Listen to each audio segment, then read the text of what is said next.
mahasiswa Magister Manajemen Angkatan 4 akan menjawab soal yang diberikan oleh Prof. Sudi. Ya. Nah, yang pertama soalnya itu jelaskan resiko apa saja yang dihadapi organisasi dalam penerapan fungsi masing-masing MSDM. Uraikan sesuai dengan fungsi masing-masing MSDM dalam suatu organisasi bisnis dan sosial. Itu yang pertama risiko keuangan, yaitu risiko likuiditas, diskontinuitas pasar, pajak dan akuntansi. Dan yang kedua risiko operasional, itu risiko yang berkaitan dengan proses operasional organisasi.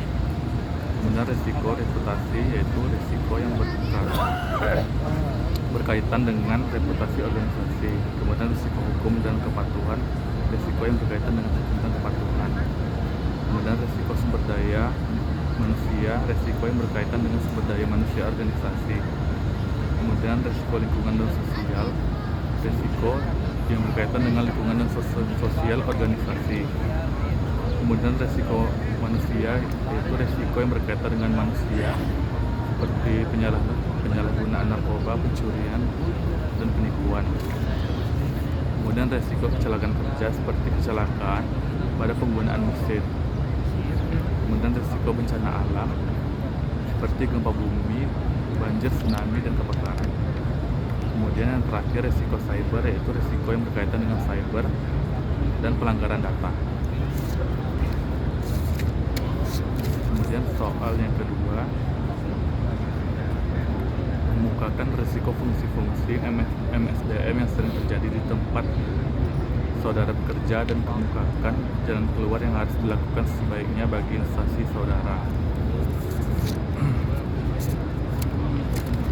Yaitu risiko fungsi manajemen sumber daya manusia sering terjadi, yaitu yang pertama kecelakaan kerja, yaitu terjadi akibat kurangnya pengetahuan dan keterampilan dalam penggunaan teknologi. Yang kedua, menurunnya kualitas kerja dapat disebabkan oleh kurangnya penghargaan atau motivasi. Yang ketiga, tingginya tingkat absensi, yaitu mencerminkan ketidakpuasan karyawan. Adapun jalan keluarnya itu dengan pelatihan dan pengembangan.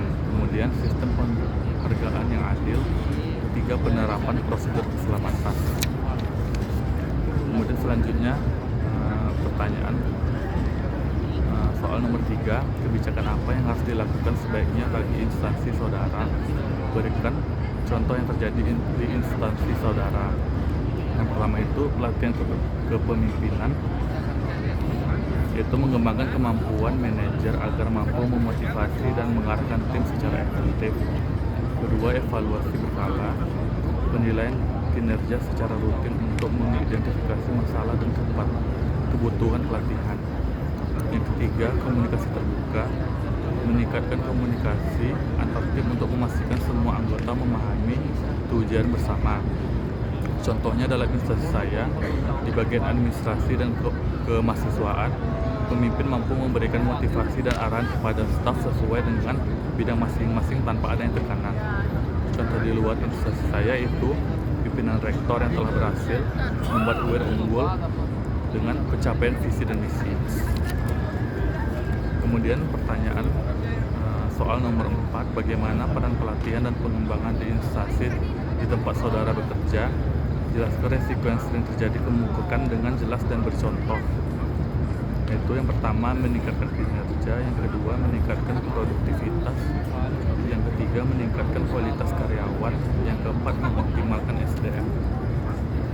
Yang kelima, membantu mencapai tujuan perusahaan. Yang keenam, meningkatkan keterlibatan karyawan. Yang ketujuh, mempertahankan talenta terbaik.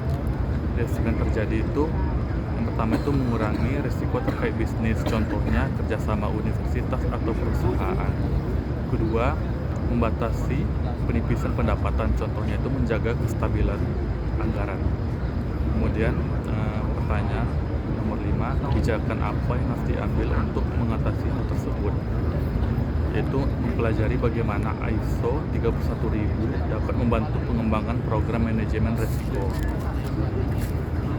Kemudian soal nomor 6, kemukakan dengan jelas untuk apa key performance indikator itu itu digunakan, yaitu KPI atau Key Performance Indicator dalam berbagai konteks termasuk bisnis, pendidikan, kesehatan, dan sektor publik, yaitu mengukur kinerja karyawan, mengawasi proyek, menilai strategi bisnis, memantau operasional.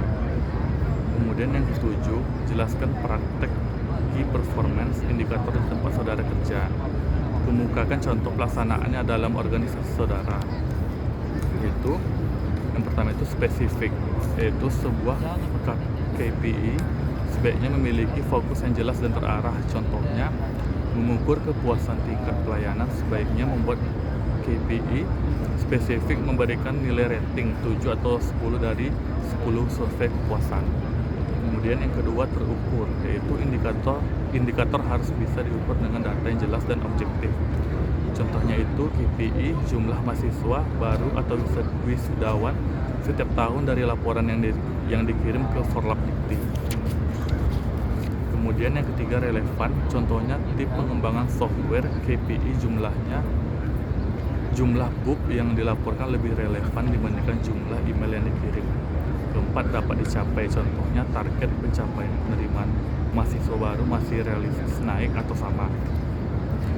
Kemudian yang kelima, batas waktu, contohnya KPI kelulusan mahasiswa dievaluasi dalam rentang waktu yang sudah ditetapkan. Soal ke-8 yaitu apakah KPI ini dapat mendukung terhadap karir saudara di organisasi tersebut. Jelaskan kenapa demikian.